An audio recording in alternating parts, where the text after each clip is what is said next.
먼저 드리겠습니다. 주는 그리스도시요 살아계신 하나님의 아들이십니다.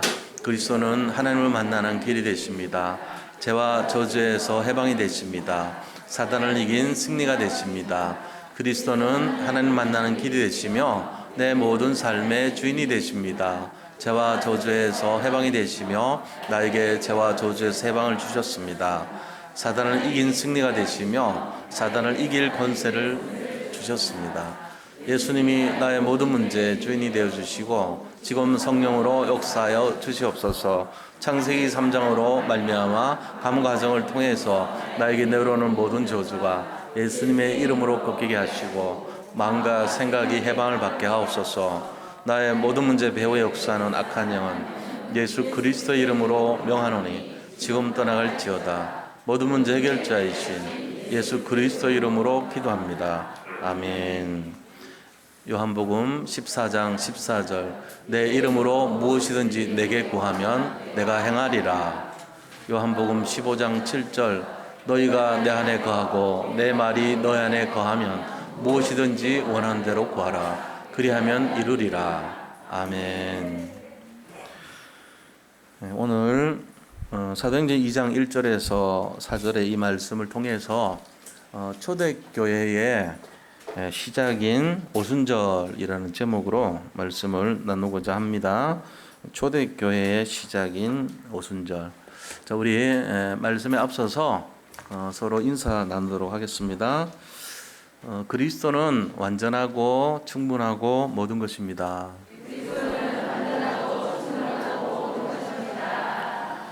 오순절의 참된 의미를 누립시다. 교회의 참된 사명을 감당합시다. 오늘은 오순절입니다. 다른 말로는 이제 성령 강림절이라고도 하고요. 오순절의 실제적 의미는 구약에서 6월절 다음에 50일째 되는 날을 오순절이라고 하죠.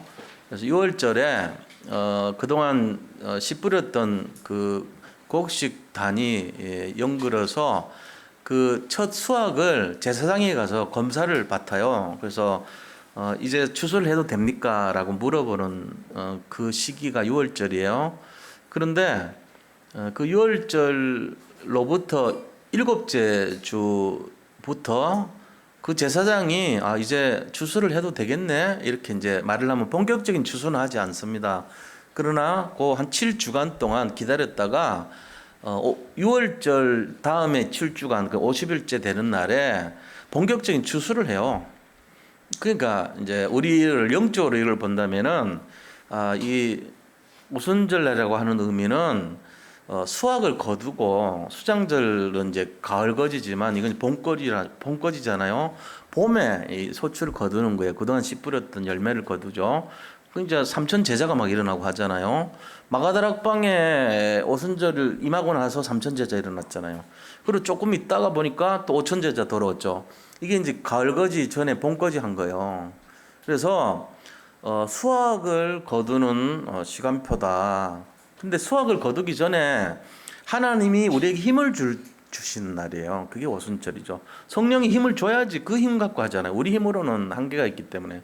그래서 원래는 구약시대 때는 이 오순절 같은 경우 사실은 성령의 역사잖아요. 근데 이 수학의 의미가 구약시대 때는 더 강했죠. 더 강했는데 이 오순절 날의 의미를 본다면 교회의 시작이라고 볼 수 있어요. 신약 시대 때 마가다락방에서 이 모여서 기도했을 때 위로부터 성령의 능력이 임해서 그때부터 마가다락방 교회, 다르게 말하면은 이 예루살렘 교회라고도 하죠. 그 교회가 시작된 거예요. 이게 이제 오순절의 진짜 의미죠. 굉장한 역사인 거예요. 오순절 날 하나님이 성령으로 보내주셔서 그 힘을 가지고 교회라는 것이 시작이 됐구나. 이렇게 이제 보면 되죠. 교회는 네 가지를 다 합쳐서 교회라 그럽니다. 첫째는 나 자신이 교회가 돼요. 고린도전서 3장 16절 보니까 너희가 하나님의 성령을 거가 너희 안에 하나님의 성령이 거하시는 것을 알지 못하느냐 그랬거든요. 그러니까 우리가 하나님의 성전인 것과 너희 안에 성령이 거하는 걸 알지 못하냐 했으니까 우리가 교회입니다. 두 번째는 마태복음 18장 18절에서 20절 보니까 두세 사람이 모인 곳에 나도 함께 한다고. 그게 연합되어 있는 교회의 모임이에요. 그게 두세 사람 모인 곳이 교회가 되는 거예요. 세 번째는 건물로서의 교회당, 그것을 교회라 그래요. 우리가 어디 가니 그러니까 교회당 간다 하지 않아요. 그냥 교회 간다 그래요. 사람들이 그걸 교회로 말해요. 그 다음에 이제 마지막 하늘 보좌의 천국을 우리는 교회라고 봅니다. 그래서 우리가 돌아갈 본향이 교회입니다. 이 네 가지를 합쳐가지고 교회라고 말해요. 그럼 이 교회라는 의미를 구약에서 좀 따져본다면은, 구약에서는 이제 광야교회를 틀 수 있어요. 그걸 카할이라 그래요. 카할이라 그러는데, 이 카할이라는 의미가 뭐냐면은 출애굽을 해서 가나안까지 가는 그 언약의 여정 속에 이스라엘 민족이 장정만 60만 명, 부인까지 합치면은 120만 명쯤 되죠. 애들까지 합치면 약 200만 명에서 230만 명이라고 역사학자, 초대교회 때 역사학자가 요세푸스라는 사람이 있어요. 그분이 기록한 거에 의하면은 약 200만 명에서 230만 명 정도가 될 것이다. 이렇게 얘기를 한 거예요. 그 기간 동안에 모인 회중들의 모임을 교회라 그럽니다. 그걸 카할이라 그래요. 그게 이제 교회, 구약시대 교회 유래예요. 이거를 광야교회라고 실제적으로 지칭을 한 사람이 있어요. 그게 누구냐면은 사도행전 7장 38절에 보면은 스데반이 우리 조상들이 아브라함으로부터 시작해서 그 후손들이 애굽에 갔다가 400년 후에 모세가 그들을 이끌고 이 출애굽을 했는데, 그 출애굽하면서부터 광야교회가 시작됐다 이렇게 말을 하는 내용이 나옵니다. 그게 사도행전 7장 38절에 나와요. 거기에 광야교회라고 기록이 되어 있습니다. 이게 이제 교회의 시초다 이렇게 볼 수도 있는데, 그러나 실제적인 오늘날 교회의 시작은요, 초대교회 때 성령이 강림해서 한 그 오순절 날부터 시작된 마가다락방 교회가 오늘날 우리 교회의 의미를 갖고 있다 이렇게 보시면 돼요. 자, 그렇다면은 이 교회의 의미는 굉장히 의미가 크죠. 왜냐하면 오늘날 모든 교회가 그 성령 오순절 성령 강림한 그날로부터 시작이 됐으니까 굉장히 의미가 있다는 거예요. 자, 이 교회는 아까도 말씀드렸던 그 네 가지 의미를 합쳐서 교회라 그러는데, 여기서 말하는 이 교회는 어떤 거냐면은 어떤 공동체 조직체로서의 교회를 말하는 거예요. 그것이 오늘날 우리가 말하는 이 교회고, 그 시초가 마가다락방에 성령이 임하면서 시작이 됐다는 사실입니다. 자, 그러면 우리가 오늘 뭘 알아야 되냐면은 이 오순절 날의 의미가 어떤 거냐 하는 거예요. 초대교회 임한 이 오순절의 의미가 어떤 거냐. 오순절 날이 임하면 그게 뭔 뜻인지 몰라요, 사람들이. 그건 뭐 오순절 날 임했나 보다, 성령이 임했나 보다 이런 정도로 알지, 이것의 깊이 있는 의미를 잡지를 못해요. 그러니까 놓치고 살아요. 뭔 말인지도 모르는 거예요, 사실. 오순절이 뭔데? 50일째? 5순이니까 50일. 3순, 8순. 8순을 알죠. 3순이 뭔지 몰라. 여자 이름인가? 30일이란 뜻이요. 그죠? 50일, 5순. 다른 말로 77절이라고도 하죠. 49일이나 50일이나. 그래서 6월절로부터 50일째 이 말이잖아요. 그거 어쨌다는 거예요. 구약에서는 수학의 계절, 신약에서는 교회의 시작, 이런 의미가 있단 말이에요. 그걸 좀 들여다보자는 거죠. 그리고 그걸로부터 시작된 교회가 초대교회라면 이 교회라는 의미가 어떤 건가 그럼? 교회는 무슨 일을 해야 되냐? 만약에 성령이 임해서 만들어진 교회가 맞다면 그 교회가 해야 될 사명이 어떤 것인가? 나도 교회예요. 내가 해야 될 사명이 있단 말이에요. 여기 계신 성도님들이 다 교회입니다.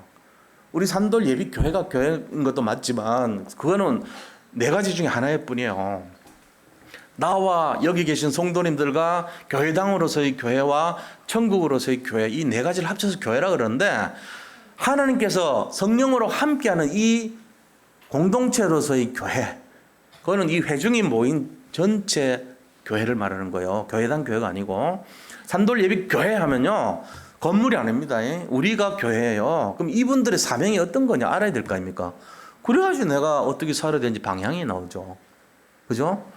자, 그다음 세 번째는 그것을 위해서 내가 뭘 준비해야 되냐. 그럼 이게 이제 준비가 필요한 거. 이 세 가지를 흐름을 잘 이해하시면 내가 신앙생활에 하나의 방향이 정해진다는 거예요. 어려운 게 아니고. 그래서 오늘날 우리의 교회들과 저 유럽 교회, 미국 교회들이 왜 저렇게 어려움을 당하고 있냐. 비교가 돼야 돼요. 그 원인은 뭔가 이거를 변별할 수 있는 변별력이 있어야 돼요. 종이 한 장 차이잖아요. 근데 이쪽으로 하면 아니라 그러고 이쪽으로 하면 바깥이라 그래요. 굉장히 차이 나는 거예요, 이게. 그러나 그 차이는 종이 한 장 차이라니까요. 근데 결과는 어마어마한 거예요. 무너지느냐, 살아나느냐 이 차이거든요. 그럼 우리가 방향이 굉장히 중요한 거죠. 그래서 오늘 이 짧은 시간이지만 너무 길게 하니까 안 좋아하더라고, 성도님들. 가능하면 압축을 하지만 연속공 정도 시간, 그러니까 한 40분 정도. 그 정도가 좋아요. 그런데 그 현관에 숨어 있는 것은 채우셔야 돼요. 각자가. 제가 여기서 선포하는 말씀은 짧아요. 그러나 이 순간순간 중간에 있는 내용들을 확장시키는 것은 성도님들 개인이 채우셔야 된다고. 그 갭을 안 채우면 이거 갖고 안 돼요. 진짜로 우리가 이번에 한번 딱 말씀 듣고는 확 살아나는 역사, 좀 새롭게 뭔가 좀 뻥 뚫리는 역사, 뭔가 좀 새롭게 움트는 역사 시작됐으면 좋겠습니다. 그래 되시기를 축원드립니다. 자, 그럼 첫 번째 본론에 들어가서 첫 번째 이 오순절의 참된 의미가 뭐냐 하는 거예요. 오순절 50일째 이게 아니고 오순절의 참된 의미가 뭐냐. 자, 첫 번째 의미는요, 성령께서 직접 오셔가지고 마가다락방에 성령께서 직접 오셔가지고 예수는 그리스도라는 복음을 증거한 날이에요. 이거를 사람들이 확 깨달아 버린 날이에요. 그날. 그 전에는 몰랐는데 성령이 확 각자의 머리에 임해가지고 불같이 바람같이 확 역사하니까 이게 뭐야 이거? 이거 진짜네? 진짜? 이건 뭐야? 이렇게 깨달은 날이라고요. 그 날이에요. 그게 뭐냐면 종교생활 하던 사람들이 뭔가 그래도 좀 2% 아쉬운데 그게 확 채워진 날이에요. 이게 오순절 마가다락방 역사입니다. 그리고 이때부터 뭐가 시작됐냐? 참된 교회가 시작된 거예요. 그 교회 시작 날입니다. 이거를 우리가 잘 알고 있어야 돼요. 왜 그렇습니까? 교회라는 진짜 의미가 뭐예요? 구약에서는 칼이라 그랬잖아요. 신약에서는 뭔지 아세요? 같은 말인데 칼하고 같은 말인데 신약 시대는 에클레시아라 그럽니다. 에클레시아에서 에클은 뜻이 뭐냐? 엑시트라 그러죠. 저 출구의 비상구 출구를 엑시트라 그래요. 그죠? EXIT. 그 EX의 X라는 말은 안에서 밖으로 나가다는 뜻이에요. 그 엑소더스라는 말은 출애굽이라는 뜻이거든요. 안쪽에서 밖으로 빠져나왔다는 뜻이거든요. 출애굽이니까 애굽을 벗어난 이 말이에요. 여기도 X가 들어가 있죠. EX 말고 EX. 그래서 에클레시아라는 말은 뭐냐? 어두운 데서 빛의 장소로 빠져나오는 곳, 이게 에클레시아예요. 그래서 이 두 가지 의미가 있어요. 에클레시아는 하나는 교회라는 뜻이 있고요. 하나는 성도 이 뜻이 있어요. 그러니까 우리 개인도 교회잖아요. 그러니까 개인으로서의 교회도 에클레시아라 그러고 이 모임의 전체 의미의 교회도 에클레시아라 그래요. 회중으로서의 의미도 에클레시아, 나 개인도 에클레시아야. 성도님 그럴 때도 헬라 말로는 에클레시아라고 말했어요. 교회라는 말을 쓸 때도 에클레시아예요. 골로새서 1장 3절에 보니까 뭐라고 되어 있냐면요. 골로새서 1장 13절 보니까 그가 우리를 흑암의 권세에서 건져내사 그의 사랑의 아들의 나라로 옮기셨으니 이게 에클레시아예요. 골로새서 1장 13절이. 그러니까 어둠의 곳에서 흑암의 권세에서 건져내사 하나님의 사랑의 장소로 옮기셨다는 거예요. 이 옮긴 게 에클레시아예요. 그 결과물이 우리입니다. 그리고 여기 계신 성도님들입니다. 이게 신약에서의 교회의 시작이에요. 다시 말하면 에클레시아 된 사람들의 모임, 이게 교회란 말이에요. 누구에 의해서요? 하나님 성령에 의해서 강한 불같은 바람 같은 성령의 역사로 말미암아 우리 속에 연결되는 모든 흑암의 권세가 끊어지고 완전히 박살나고 우리를 흑암의 권세에서 하나님의 사랑의 장소로 뽑아낸 것, 그게 오순절 마가다락방에서 시작된 거란 거예요. 이 교회 시작입니다. 이거를 의미를 잘 보셔야 돼요. 그러니까 오순절의 의미가 뭐냐? 아, 내가 살았구나, 이제. 내가 회복됐구나, 이거예요. 그 의미란 말이에요. 근데 염려하면 돼요, 안 돼요? 틀린 거죠. 자, 세 번째, 오순절의 진짜 의미가 뭐냐면요. 이 1절 보세요. 1절. 이게 사인입니다. 오순절 날이 이미 이르매. 자, 오순절 날이 이미 이르렀대요. 내가 노력하고 시험치고 공부해갖고 이런 게 아니고 아무런 한 것도 없는데 이미 이르렀어. 어디에 이르렀죠? 오순절 날이 이미 이르매. 오순절 날이 아침에 눈 떴는데 이르렀어요. 눈 떴는데 12시까지 잠 안 잔 사람들은 그때 이르렀죠. 12시 1분에 하루 지났으니까 그때 임한 거예요. 오순절 날이 시작된 날이요. 그게 아침에 잠자고 눈 떴는데 이르렀다니까. 이미 내가 그걸 위해서 막 노력하고 했은 게 아니에요. 저절로 임해버렸어요. 실제적으로는 내 마음과 생각 심령 속에 임한 거예요. 이게 뭔 소리입니까? 그럼 이 오순절 날이 이미 이르는 이 사실이요, 굉장한 의미가 있어요. 자, 뭐를 끝낸 날이냐면은, 자, 생각해 보세요. 이거 내 능력 끝난 날이에요. 내 능력 끝난 날입니다. 내 생각 끝난 날이에요. 내 능력, 내 생각, 내 계획, 내 주장, 심지어는 내 염려, 그것이 아무짝에도 쓸모없고 필요 없게 된 날이에요. 이게 오순절의 의미입니다. 이게 굉장히 제일 중요한 거, 이게. 자, 지금부터 이거를 만약에 믿지 않는다면은 우리가 굉장히 착각하고 사는 겁니다.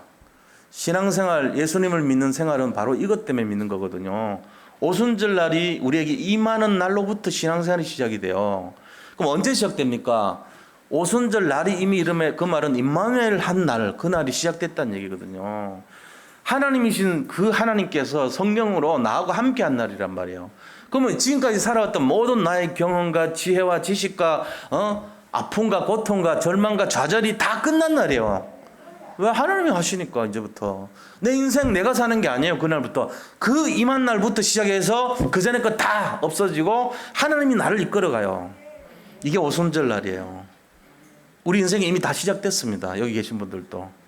그런데도 끝까지 고집 부리는 사람은 어떻게 되겠어요? 천연기념물이라. 그게 희한해. 망할 수 없는 사람이 망해. 오순절날이 임해가지고 다 끝냈거든. 야, 이제부터 네 능력 다 없어. 너 제로야. 내가 할 거야. 이랬는데 싫어요. 하나님 필요 없어요. 제가 할 거예요. 이러고는요 망해버려. 지 마음대로 해가지고. 이게 특별한 사람들이라. 그 유럽 사람들이 강하고 미국 사람은 그게 고집이 강했어. 다 망해버렸다 지금. 가만히 있으면 성공할 건데 자기 생각에 옳은 대로, 자기 속에는 옳은 대로 다 해버렸어요. 그럼 뭐라 하냐면은 그 교회를 왜 가냐? 무슨 일이 있냐? 이래요 지금. 교회는 무슨 일이 있어야 가는 줄 알아요.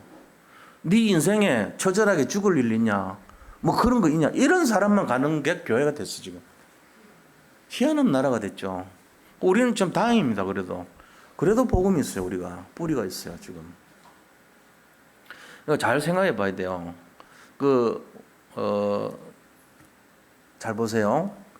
이거를 우리가 좀 잘 생각해 봐야 돼요. 뭐냐면은 신앙생활을 할 수 있는 하나의 그런 내용을 가져야 됩니다. 7명의 렘넌트들은 이 뭔가가 있었던 거예요. 처절하게 막 처박혔어. 절망을 할 수밖에 없는 상황이 다 있는 거예요. 전부 다. 그런데 이들이 승리했던 비밀이 있어요. 그게 뭐냐면은 그런 거 연연하지 않았어요. 죽으면 죽지 뭐. 용광로 가면 가지 뭐. 나 절 안 할 거예요. 그리 하지 아니하실지라도 나 죽어도 상관없습니다. 이런 인생이 됐어요. 원리가 뭔지 아세요? 저도 옛날에요. 그런 거 싫더라고. 고생하는 거 싫고 좀 문제 해결하고 싶었거든요. 그러니까 이제 저런 차이더라고. 한 글자 차이야. 내가 복 받으려고 예수 믿냐? 내가 복음 때문에 예수 믿냐? 그 차이더라고. 복 때문에 예수 믿는 사람이 있고 복음 때문에 예수 믿는 사람이 있어요. 저는 옛날에 복 때문에 예수를 믿는 쪽이었어요. 지금도 좀 있긴 있어요. 없는 건 아니에요. 복을 좀 받고 싶어서 예수 믿었다니까. 근데 지금 유럽교회 사람들이 저렇게 된 이유가 복을 받으려고 예수 믿어서 그래 된 거예요. 복 받으려고 한다는 것은 중심이 자기 중심이거든. 자기밖에 몰라. 근데 복음 때문에 예수 믿으면요, 손해볼 때도 있어요. 용광로 갈 때도 있고, 사자굴에 갈 때도 있고, 감옥에 갈 때도 있고, 돈을 헌금을 막 해야 돼. 자기 전 재산도 드리기도 하고, 목숨 순교를 하기도 하고. 왜? 복음 때문에 선택한 거야. 그럼 죽으면서도 기뻐해. 이해할 수가 없어. 없는 돈 해가지고 전 재산 드렸는데도 너무 기뻐하는 거라. 사람들이 물어요. 후회하지 않냐? 후회는 왜 하냐? 나는 지금 이렇게 살면 상관없어. 나 돈 없어도 내가 옛날에 헌금한 것 때문에 지금 힘들어도 상관없어. 왜? 복음을 위해서 살거든. 복음을 누리기 위해서 사는 거거든. 복 받으려고 사는 사람은 절대로 그렇게 못합니다. 자기 환경, 처지, 계산 다 때리고 거기서 그것도 할까 말까 망설이다가 겨우 신용하고 이런 수작한단 말이에요. 저도 옛날에 많이 그랬고 어려울 때 다 그렇게 살죠, 대부분이. 그러니까 이제 이런 부분들이 우리가 복 받으려고 사는 사람들 뭐 좀 치사한 얘기지만 대부분 그런 데 많이 잡혀 있단 말이에요. 그 이렇게 할 수가 없어요. 이거는 오순절 날이 이미 임하였던 말든 나는 관계없어. 난 복 받을 거야. 근데 그 복이 독버섯일 수도 있거든. 내 잔머리일 수도 있거든. 그 복음을 희석시키는 행동일 수도 있거든. 상관없어. 나는 복 받고 싶어. 나는 상 받고 싶고, 난 진급하고 싶고, 난 돈 많이 벌고 싶고, 막 이런 거야, 전부. 그래서 유럽이 문을 닫기 시작했어요. 단 한 사람도 복음 때문에 희생하지 않아요. 헌신하지 않습니다. 미국 교회는요, 말하자면 지금 1,000원짜리 헌금합니다. 전부 다. 장로님부터 말단까지 헌금 안 하고 1,000원짜리 합니다. 교회가 유지가 안 돼요. 사람들도 20명, 30명. 이런 입장 되면은 안 되게 돼 있다니까. 우리가 여기서 결론 내야 됩니다. 오순절 진짜 의미가 뭐냐. 정말 나는 복 때문에 예수 믿는 게 아니고 복음 때문에 예수 믿는 거, 그 시작이 오순절이 임할 때부터예요. 그게 진짜 감동이 되면 내 거를 다 부인해요. 손해봐도 예수 믿어요. 내가 예수 믿는 것 때문에, 복음 때문에 내 인생 실패하는 것 같이 보이고 너무 괴로운 것처럼 보여도 기쁨을 느낄 수 있어요. 그게 다른 거예요, 인생이. 뭐 제가 말씀드리고 싶은 것은 오순절 날이 임해야 돼요, 우리한테. 이미 임했는데 이게 내게 돼야 돼요. 대부분 머리에는 있는데 가슴까지 안 내려오고 손발까지 가려면은 절대로 안 됩니다.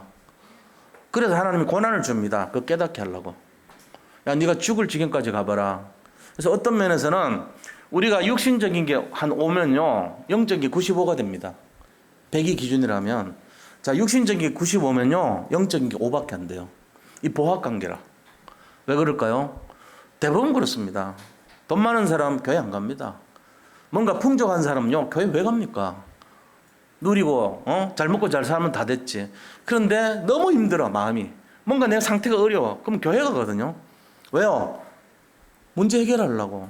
그런데 정말 하나님의 사람은요, 돈이 많건 적건 관계없이 예수 믿어요. 그게 맞는 거예요. 왜? 복음 때문에 예수 믿는 거니까. 복음 때문에 예수 믿는데 손해 왔어요. 괜찮아요. 지금 가난해요. 상관없어요. 건강 잃었어요. 상관없어요. 왜? 복음 때문에 예수 믿으니까. 복 때문에 예수 믿는 사람은요, 절대로 어림도 없는 얘기죠. 근데 이 오순절날의 의미는 그런 겁니다. 복음 때문에 예수 믿는 사람들의 특징이 시작되는 날. 이게 오순절날의 의미예요. 그러면서 그날 뭐였습니까? 이스라엘의 새 절기에서 보니까 능력의 상징이 오순절이에요. 성령의 역사가 시작되는 날이에요. 이게 우리가 새 절기 속에 오순절의 의미입니다. 그래서 초대교회에서는 능력이 나타났고 성령 역사가 나타나서 3,000명의 제자가 추수로 막 들어오고요, 5,000명의 제자가 막 추수거리로 막 들어왔어요.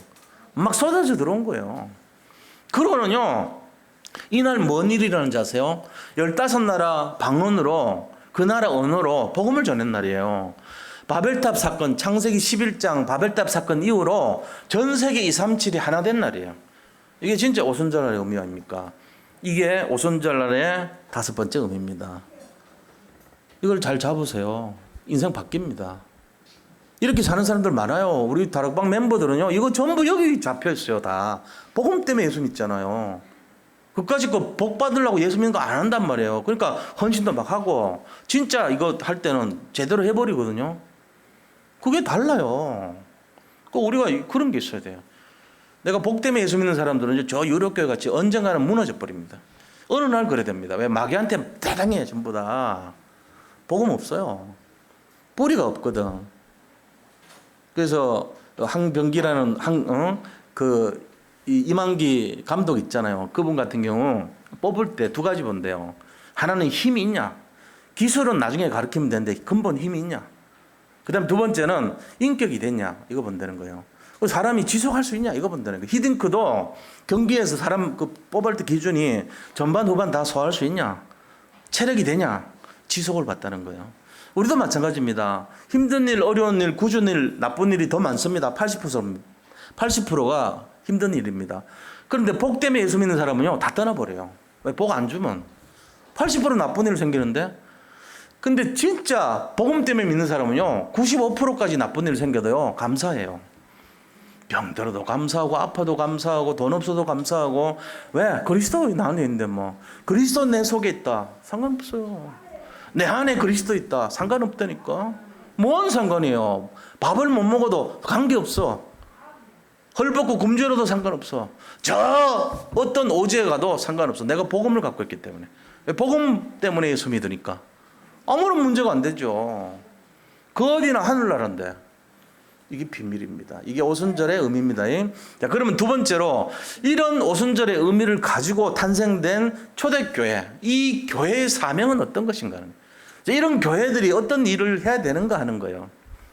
굉장한 의미가 있잖아요. 오순절 의미 굉장합니다. 우리 인생에. 이 교회의 참된 사명이란 것은 크게 세 가지 있어요. 먼저 나를 살려야 됩니다. 옛날에 뭔가 유익을 위해서 살았던 그 사람의 모습이 아니고 다른 선택을 하고 다른 힘을 가지고 다른 세계에 사는 사람의 모습으로 변화됐나. 내가 되도록 살려야 된단 말이에요. 그런 인생이 다르죠. 뭔가 좀 사람이 멋있어요. 그러면은. 아무런 힘 없어도 능력 있고 멋있다니까. 대부분 사람들의 삶의 모습은 비슷합니다. 거의 다. 육신적인 선택을 많이 하죠. 자기한테 유익을 위해서 신앙을 갖고 있습니다. 뭔가 해결하기 위해서 따라갑니다. 근데 우리는 틀려요. 뭐가 틀리냐? 하나님이 특별히 선택한 자들이에요, 우리는. 그래서 오순절 날에 임했습니다. 각자의 형편과 관계없이 복음 때문에 사는 거기 때문에 우리가 나를 살리는데 어떻게 살립니까? 고린도전서 3장 16절. 너희가 하나님의 성전인 것과 너희 안에 하나님의 성령이 함께 거하시는 것을 알지 못하느냐 그랬어요. 우리가 성전이래요. 우리가 하나님의 성령이 거한다요. 그래서 뭐가 있어요? 우리 속에 다른 힘이 생기는 거예요. 그전에는 내 힘 갖고 살았는데 이제부터는 진짜 주님 바라보고 하나님 주여 정말 주님 나와 함께 하시는 주님 그분이 나를 앞서서 인도하시고 그분이 가르쳐 주시고 그분이 생각나게 하시고 그분이 나의 행실을 바르게 하고 잘못된 것을 구분기를 곧게 만들어주고 그분을 따라가면은 가장 좋은 것으로 준비되어 있고 그런 인생이 되는 거예요. 이거를 모르면은 날마다 시달립니다. 마귀의 자녀가 돼가지고. 근데 이거를 진짜 알았다면 흔들리지 않아요. 그리고 또 뭘 줍니까? 내 살리는 근거가 요한복음 1장 12절 보니까 영접하는 자, 그 이름을 믿는 자들에게는 하나님이 자녀가 되는 권세를 주셨대요. 그러니까 이제 신분 권세가 바뀌었잖아요. 다른 나가 되는 거예요. 옛날에는 나는 전부 육신적인 나였어요. 뭔가 이렇게 고물이 생기고 이건이 있으면 그걸 따라 이 속을 따라 살고 뭔가 그런 쪽이었다고. 문제 있으면 문제 해결해야 되고. 저도 그랬죠. 아픔을 늘 이 병을 좀 고쳐보려고 늘 고민했어요. 사실은. 그런데 어느 날 인생이 바뀌더라고요. 뭐가 바뀌었냐? 상관없다. 내가 아파도 상관없고 이 복음이 나한테 답이기 때문에 가난해도 아니면은 어떤 일이 있어도 관계없다. 나는 내 안에 복음이 있기 때문에 이 마음이 이제 들기 시작하더란 말이에요. 그런 가정까지 오기까지만은 절망이 있었죠, 저한테. 그리고 시행착오가 있었죠. 어려움이 있었어요. 그냥 깨닫는 게 아니에요. 그래서 제가 딱 깨달은 게 뭐냐면은, 고난이 축복이란 말이 맞구나. 고난이 아니고서는 나의 정말로 이 깊이 있는 그 잘못된 것이 바르게 될 수가 없겠구나. 나라는 인간이 형편없기 때문에 안 되는구나 하는 걸 깨달았어요. 지금도 그러고 있습니다. 우리가요, 어려움 당할 때 있잖아요. 그 어려움을 누리시기 바랍니다. 아픔이 있습니까? 고통 즐기세요. 상관없어요. 잠을 못 잡니까? 잠 못 자는 것도 즐기세요. 그러면 잠이 들어요, 어느 날. 이거를 비밀을 갖고 있어야 돼. 마귀가 나를 아무리 힘들게 하려 할지라도 나는 복음 가진 사람이기 때문에 복음 위해서 나는 예수 믿기 때문에 흔들리면 안 돼요. 성령이 역사하시는데 알아서 어느 날 보면은 살아나요. 그걸 이해하셔야 돼요. 성령의 역사는 어떤 것이냐? 알 수 없는 겁니다. 맨날 자기 관리하고 체력 막 운동하고 이런 사람요 빨리 죽을 사람도 있어요. 근데 교통사고 나가지고 거의 타는 순간에 이렇게 트럭이 와서 자기 차를 뭉갰는데 자기가 박힌 거예요. 거기에 차 운전하다가 갑자기 뭐가 번쩍하는데 다쳤어요. 눈 뜨니까 3달 지났어. 3개월 지나가 버린 거 완전히 식물인간처럼 돼갖고 산소 마스크 이거 떼면은 죽는데 부인이 떼지 마라 그런 거예요. 이분 목사님이요. 실제예요. 제가 지금 말씀드린 거 싫어해요. 그러고 사모님이 절대 떼지 마라 우리 기도하니까 이랬는데요. 한 달 뒤에 깨났어. 세 달 후에 이제 마스크 떼면 죽는데 4달째 살아났다니까요. 걸어다녀요. 완전 의사가 도저히 가망 없다 이랬는데 기도의 힘은 굉장한 겁니다. 우리가 모릅니다. 성령의 능력 어마어마한 거를. 진짜 믿어보세요. 어떤 일이 일어나요? 아무도 이해할 수 없는 역사 일어나요. 성경에서만 나온 얘기가 아니고 실제로 나타나요. 근데 믿음이 없으니까 어떻게 합니까? 우리는 논리적으로 그냥 거기에 당하는 거죠. 뭐 이유를 모르는 거야. 왜 그런지. 그냥 마귀야 나를 건드려만 주라. 나는 염려에 가득할 테니까 제발 나를 힘들게만 해봐. 나는 절망할 거야. 나 지속 못해. 내 인생은 맨날 그랬어. 오늘 또 네 나한테 건드려봐. 나는 금방 기법할게. 이런 인생 살 겁니까? 뻔한 인생 되는 거예요. 그 사람은 뭘 해도 지속 못합니다. 왜 그렇게 돼 있어 프로그램이. 우리가 이거를 안다면 싸워야 돼요. 어떻게 싸워요? 그래 네가 아무리 그래도 나는 그리스도로 결론 났어. 나는 복음 때문에 예수 믿지 복 받으려고 예수 믿고 문제 해결하려고 예수 믿는 사람 아니야. 너 잘못했겠어. 그리고 톱으로 썰어서 죽여도 난 상관없어. 이게 세상이 감당치 못할 자예요. 므낫세 왕이요 연산군 같은 사람이거든. 이 자꾸 나라를 위해서 막 비방한단 말이에요. 그러니까 이사야 데려와 그래가지고 그 법정 무슨 법정이죠? 시위대 뜰이라고 하는데 데려왔어요. 그 이사야서 예레미야도 그랬지만요. 이사야 선지자도 그 잡혀갔어요. 국가보안법 위반해가지고. 그래 톱으로 쌀을 죽여버렸어. 갈라가지고. 근데 뭐라고 됐어요? 이런 사람들은 세상이 감당치 못할 자이더라. 그래서 그 세상이란 것은 뭐냐? 마귀 사단을 말합니다. 사탄 마귀가 두 손 두 발 다 들었어요. 내가 네 몸은 잘라도 네 영혼은 못 이기겠다고. 그냥 이겨버린 거 있죠. 우리가 적어도요 믿음의 사람들에게 뭔가 복음을 위해서 산다면 좀 생각해 봐야 돼요. 지금 눈앞에 있는 문제 때문에 절망하지 마세요. 감옥 생활하면 되죠. 뭘 문제입니까? 5년 하는데 더 문제면 10년 하지 뭐. 그러나 우리에게는 영생이 있어요. 현실 문제 때문에 절망하는 그 나약함이 우리를 더 병들게 합니다. 영적으로 병 걸리게 하는 거예요. 사단은 12가지 재앙을 가지고 이 무기를 사용하면서요 끝까지 인간을 영혼을 뺏으려고 공격하고 있습니다. 거기에 흔들리지 마세요. 그러니까 연약한 사람을 찍혀가지고 어디를 가서 무슨 일을 하더라도 맨날 시달려. 뻔해. 그렇게 되면 안 되잖아요. 소문났다니까. 쟤는 요렇게만 하면 돼. 딱 요걸로 건들면 돼. 소문났다고. 근데 다르게 소문나야 돼. 쟤는 다른 힘이 있어. 우리가 무슨 짓을 해서도 쟤 흔들리지 않더라. 늘 24시 은혜 받고 정말로 기뻐하고 뭔지 모를 힘을 갖고 있어. 그 힘을 우리가 이길 수가 없어. 이것 다 그리스도 힘이에요. 이런 사람 되시기를 축복합니다. 이거 하셔야 돼. 그게 신앙생활이요. 한번 그렇게 살아봐요.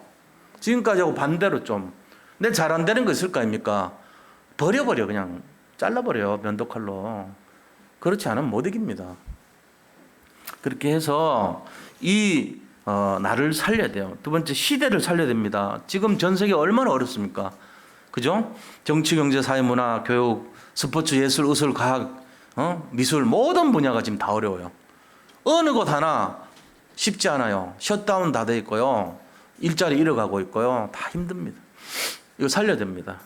어떻게 살리죠? 우리 그리스도 답 있어요. 복음으로 살려야죠. 뭐 우리가 능력 있습니까? 복음 위에 능력 없잖아요. 그런데 그 사람들은 죽어도 모르는 게 복음이에요. 그냥 그 사람들은 복은 알아. 복음까지는 몰라. 복을 아는데 복음을 모르니까 시달리고 죽는 거예요, 지금. 나는 왜 이럴까? 내 인생은 왜 이럴까? 우리 집은 왜 이럴까? 우리 삶은 왜 이럴까? 맨날 절망좌절밖에 없다고. 거기에 그리스도 답을 딱 줄 수 있는 사람. 그 사람이 시대 살린 사람이에요.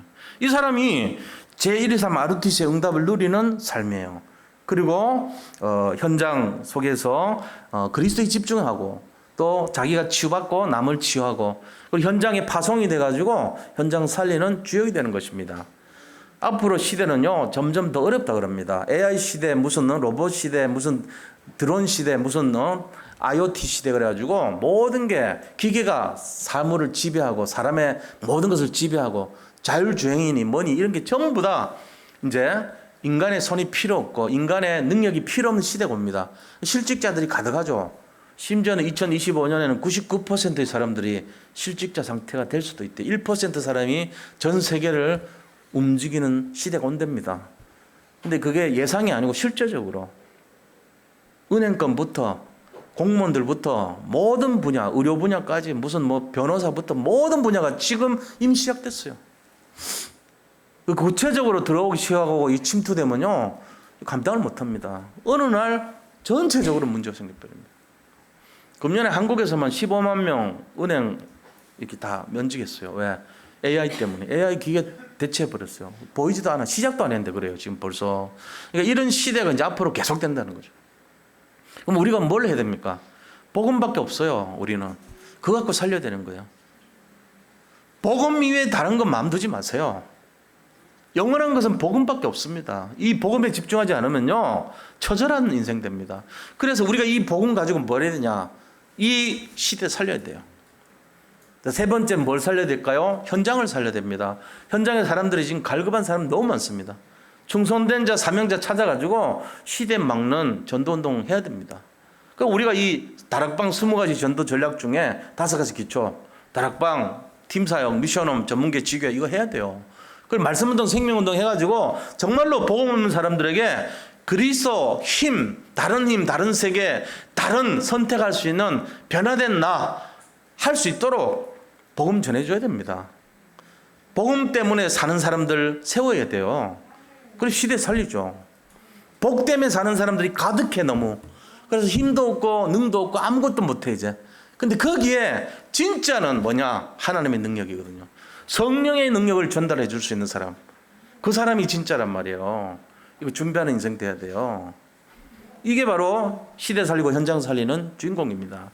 자, 큰 세 번째로 그렇다면 나는 어떻게 살아야 할까요? 내가 해야 될 사명입니다. 내가 준비돼야 돼요. 어떻게 해요? 영적으로 치유받아야 돼 먼저. 우리가 치유받아야 됩니다. 내가 복 때문에 사는 것이 아니고 복음 때문에 사는 사람으로 치유받으시기 바랍니다. 그러면 서밋 되죠. 서밋 되면 현장 파송되면 돼요. 그렇게 해서 실제적으로 응답 누리면 됩니다. 그걸 위해서는 뭘 해야 될까요? 참된 예배자 돼야 돼요. 참된 예배자. 그래서 히브리서 4장 16절 보니까 은혜의 보좌 앞에 담대히 나갔다 그랬어요. 은혜의 보좌 앞에. 예배.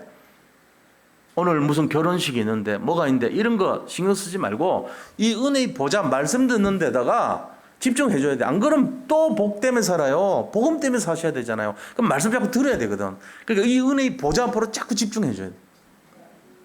그것이 중요한 키예요. 그러면서 뭘 해야 되죠? 제자 인생이 돼. 참된 제자. 참된 제자가 뭘까요? 내가 원하는 나, 내가 원하는 나의 것, 내가 원하는 나의 삶을 살지 않는 사람. 그게 참된 제자입니다. 주로 우리는 복 때문이라는 것은 내 때문이거든. 내가 원하는 나, 내가 원하는 나의 것을 찾고 내가 원하는 나의 현장을 찾아다니면서 돈을 벌려고 그래요. 그리고 또 뭔가 이렇게 얻으려고 그러고 가지려고 그러고 이런단 말이에요. 그러니까 이제 실패하거든요. 처음에 되는 것 같죠. 영적으로 실패하면 다 무너집니다. 어느 날. 그런데 바뀌어요. 복음 때문에 사는 사람은 하나님이 원하시는 나, 하나님이 원하시는 나의 것, 하나님이 원하시는 나의 현장을 회복합니다. 그게 답이란 말이에요. 이거 위해서 준비하는 거예요. 이거 위해서. 그러면은 결국은 뭐 하는 사람이죠? 완전 치유되어서 영적 서밋 되는 삶을 말해요. 하나님이 원하시는 쪽으로. 자, 그럼 구체적으로 이것을 위해서 우리가 어떻게 해야 될까요? 세 번째, 작은 세 번째, 교회 중심의 신앙생활 7가지 원리를 알고 계시면 돼요. 교회 중심의 신앙생활 7가지 원리, 이거 기억하시면 됩니다. 자, 첫째는 성령의 인도를 받는 삶이에요. 성령의 능력을 누리는 삶이라고 볼 수 있어요. 자, 두 번째는 구원의 축복을 누려야 돼요. 구원의 가치가 얼마인지를 모르는 사람들이 많거든요. 팥죽 한 그릇에 그냥 영혼을 팝니다. 그래 하면 안 돼요. 구원의 축복을 누려야 돼요. 마귀한테 뺏기지 않도록. 그 다음에 작은 세 번째는 말씀과 예배 중심의 삶이 되어야 됩니다. 그리고 작은 네 번째는 제자의 삶을 사모해야 돼. 내가 복음 때문에 사는 제자가 되겠다. 이거 딱 결단 내리셔야 돼. 그리고 현장을 회복하는 삶이 돼야 돼요. 자, 여섯 번째는 선교와 전도 중심의 삶이 돼야 됩니다. 뻔한 소리로 듣지 마세요. 이거 뻔한 소리 아니에요. 진짜 이 삶은요, 굉장한 일이랍니다. 일곱 번째는 후대를 살리는 삶이 돼야 됩니다. 이게 교회 중심의 7가지 성도의 삶이에요. 이거를 압축하면 4가지로 할 수 있어요. 하나님 중심, 교회 중심, 강단 중심, 목회자 중심이에요. 요 4가지가 되면 이게 되는 거예요. 저절로. 강단에서 도둑놈 가르치려고 합니까? 우리가 그거 아니잖아요. 강단에서 야, 세상에 축복을 받으려고 도둑질해라 이렇게 가르치는 거 아니잖아요. 여기서 뭘 가르쳐요? 정말로 복음을 사모해라. 복음 때문에 살아라. 이거 얘기하잖아요. 그러니까 목회자 중심, 강단 중심, 교회 중심, 하나님 중심 이렇게 사시면 돼요. 그게 맞는 거예요. 결론 내리겠습니다. 결론이 뭐냐? 내 거 다 버리라는 거예요. 오순절날 내 거를 버리는 날이에요. 내 거 버리고 하나님 원하시는 인도를 받는 삶이 되라는 거예요. 내 거 버리자. 내 거. 결론. 그 다음에 교회의 사명, 나를 살리고 시대를 살리고 현장을 살리자는 거예요. 살리자. 두 번째. 그게 결론입니다. 내 거 버리고 하나님 능력으로 갈급한 현장을 살리자. 이거예요. 그러기 위해서 내가 뭘 준비해야 되냐. 정말로 말씀과 기도와 전도의 중심으로 승리하자는 거예요. 그겁니다. 이게 우리가 해야 될 결론이에요. 이 시대 그거밖에 없어. 내가 왜 사니? 물으면은 나 왜 사냐?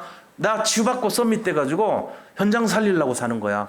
영광 돌리기 위해서. 이게 딱 나와야 돼요. 너 왜 사니? 물으면은 나 잘 먹고 잘 살아가지고 우리 집 자손 천대까지 호의호식 하려고. 그거 틀린 거예요. 그거 복 받으려고 살려고. 안 됩니다. 되지도 않아. 마귀 자녀 돼버려 잘못하면. 근데 너 왜 사니? 그러면은 나 하나님 뜻대로 내가 치유받고 먼저 내 거 내려놓고 하나님 능력 가지고 썸밋 돼가지고 현장 살리기 위해서 살아. 이게 돼야 돼요. 이게 결론이에요. 승리하시기 바랍니다. 네. 자, 이 시간에 우리 정말 이 시대에 너무나 사람들이 복 받기 위해서 사는 사람이 가득합니다. 예수 믿는데도 그래요. 그러니까 우리가 예수 믿는 사람 다운 사람이 돼야 돼.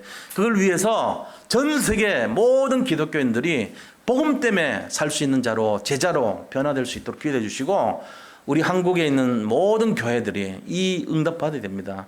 우리 다락방 멤버들이 이거 위해서 운동해야 됩니다. 전 세계를 살릴 수 있도록 지금 코로나 때문에 신음하고 고통하는 자들 너무나 많은데 이 답 줄 수 있도록 합심해서 통성으로 기도하도록 하겠습니다. 하나님께 감사드립니다. 우리가 복음 때문에 사는 인생 되기를 원합니다. 오순절날 시작됐습니다. 이미 우리에게 왔사오니 우리의 중심이 복음을 아버지 정말 누리고 복음을 아버지 우리의 삶으로 삼고 복음을 전하는 인생이 되게 축복하여 주옵소서. 우리 한국과 정말로 전 세계가 이 응답과 이 누림 속에 정말로 회복되고 치유되기를 원합니다. 그래서 하나님 나라의 영광을 위해서 이것이 회복되는 인생이 다 되게 하여 주옵소서. 전 세계 모든 사람들이 정말로 복받기 위해서 기복신앙에 빠져있고 정말로 물질 중심에 빠져있고 지금 시대가 멸망하는 줄도 모르고 아버지 걸어가고 있습니다. 아버지 하나님께서 오직 이 복음 누리는 자들이 날마다 아버지 회복되고 치유되어서 아버지 제자로서 세워지는 역사를 보게 하여 주옵시고 전 세계가 살아난 역사가 일어나게 하여 주시옵소서. 예수 그리스도 이름으로 기도드립니다. 아멘.